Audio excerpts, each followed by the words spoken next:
Anda kembali di iNews Sore, pemirsa. Kementerian Komunikasi dan Informatika terus menggencarkan sosialisasi bagi para pemilih jelang pelaksanaan Pilpres. Hal itu untuk meningkatkan partisipasi masyarakat dan menciptakan kondisi yang kondusif di tengah masyarakat saat penyelenggaraan pemilu 2024. Kementerian Komunikasi dan Informatika terus menggencarkan sosialisasi bagi para pemilih jelang pelaksanaan Pilpres.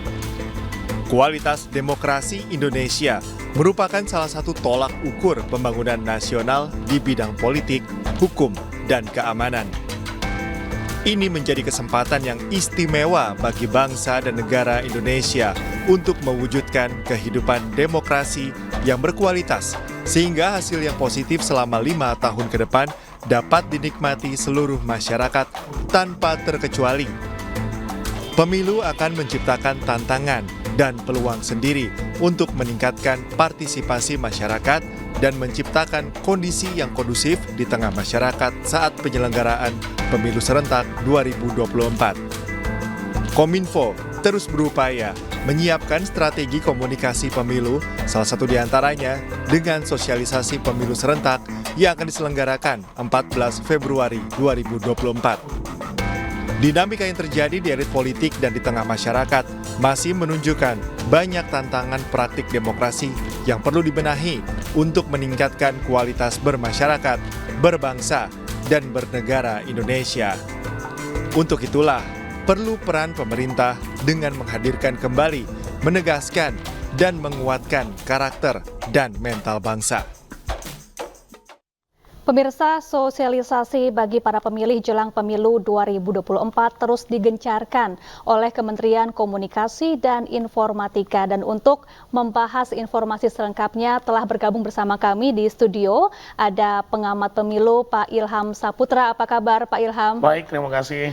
Ada juga pengamat ekonomi Mas Bima Yudhistira. Selamat sore Mas Bima, apa kabar? Kabar baik, terima kasih. Ya, saya ingin ke Pak Ilham terlebih dahulu.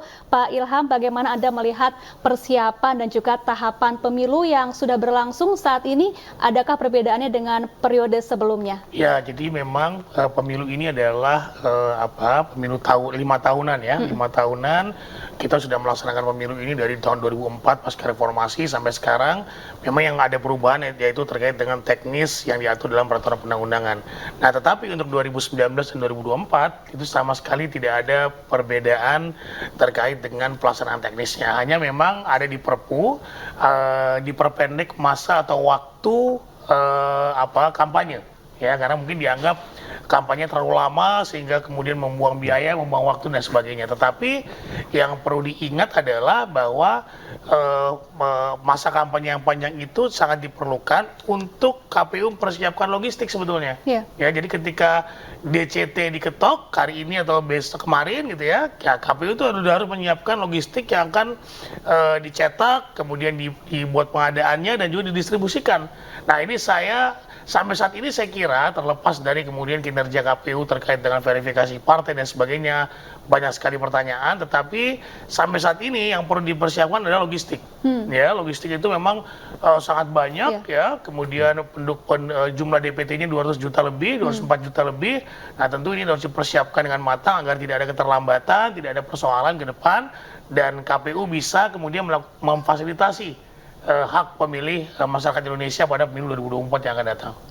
Baik Mas Bima selaku pengamat ekonomi nih, seberapa besar dampak dinamika politik bagi sektor ekonomi dan sektor apa yang paling terdampak? Sebenarnya kalau melihat memang dampak dari pemilu ada banyak sektor yang diuntungkan. Bahkan mereka menunggu siklus 5 tahunan.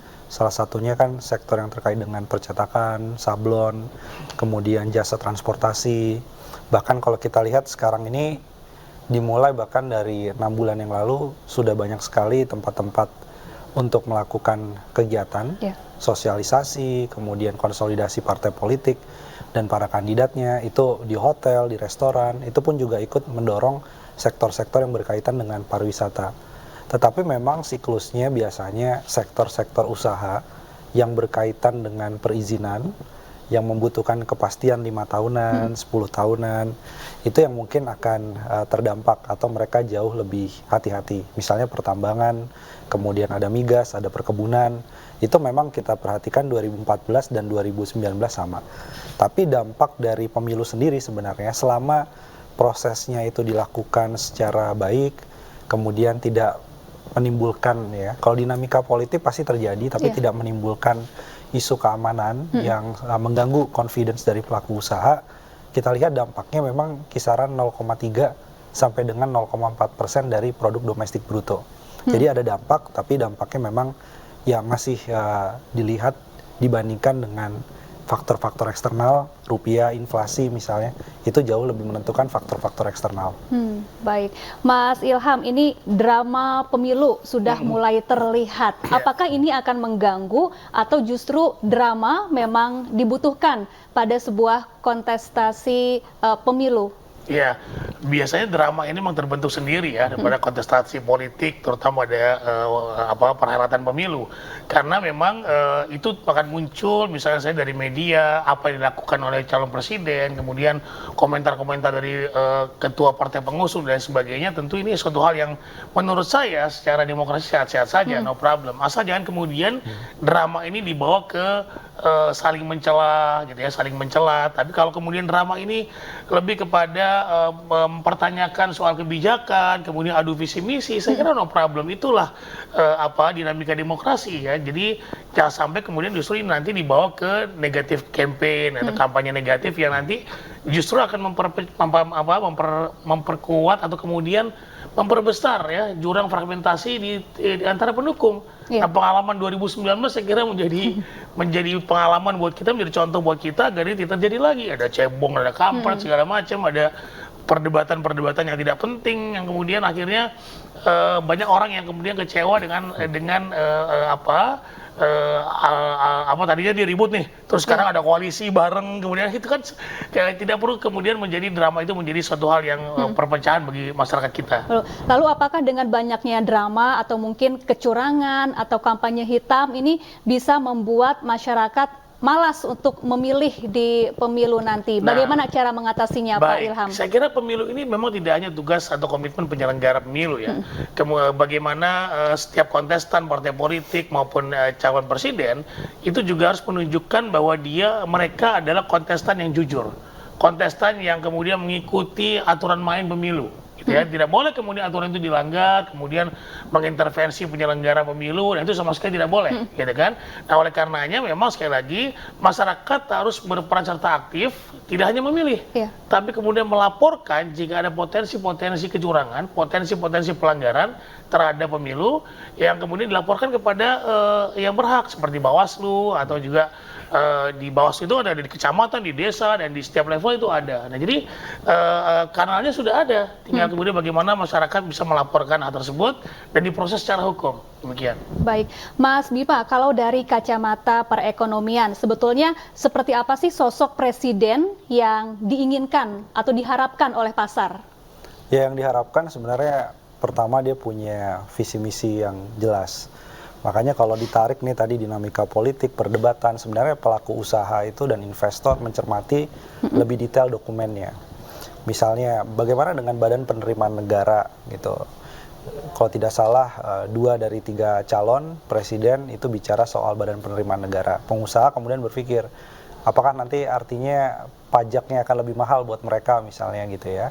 Kemudian juga terkait dengan isu soal keamanan, pemberantasan korupsi. Nah, termasuk pemberantasan korupsi, ini jadi salah satu isu yang sentral juga.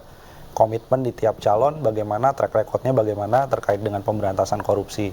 Itu yang pertama, jadi membedah soal visi misinya, mana yang paling cocok dengan pelaku usaha dan pelaku pasar. Kemudian yang kedua adalah komunikator yang cukup baik. Nah, komunikator yang cukup baik ini bisa terlihat dari pembagian peran misalnya antara presiden dengan wakil presiden atau sekarang capres dengan cawapresnya. Jadi bagaimana mereka bisa meyakinkan investor dan pelaku usaha bahwa ya ini perubahan biasa kok di dalam 5 tahunan atau bahkan siklus 10 tahunan ya, karena ini pergantian presiden yang di luar dari 2 periode misalnya. Itu mereka melihat bahwa yang penting ada kebijakan fiskal, kebijakan moneter yang kemudian terukur dan jelas, dan itu bisa disampaikan dengan baik. Nah, itu paling penting, komunikasi yang baik. Yang ketiga, itu bagaimana sosok pemimpin ke depan juga bisa memahami kita punya motor pertumbuhan apa. Kita punya motor pertumbuhan dari bonus demografi, berarti terkait dengan konsumsi rumah tangga, tapi juga motor yang lainnya. Ada yang menyebut ekonomi biru misalnya, ada yang menyebut ekonomi hijau, ada lagi yang menitik beratkan pada hilirisasi, investasi, dan lain-lain. Jadi itu semua juga menjadi penting, karena artinya yang bisa melihat ke depan, bahkan lebih panjang lagi, 2045 misalnya, itu yang akan dilihat mereka punya sebuah visi yang sangat besar, yang kemudian memahami konteks masalah Indonesia. Baik, lalu Pak Ilham, apa yang harus dilakukan atau diperhatikan agar masyarakat melek pemilu? Jangan dijawab nanti dulu Pak Ilham, kita tahan dulu pemirsa, jangan kemana-mana, iNews Sore akan kembali usai jeda, tetaplah bersama kami.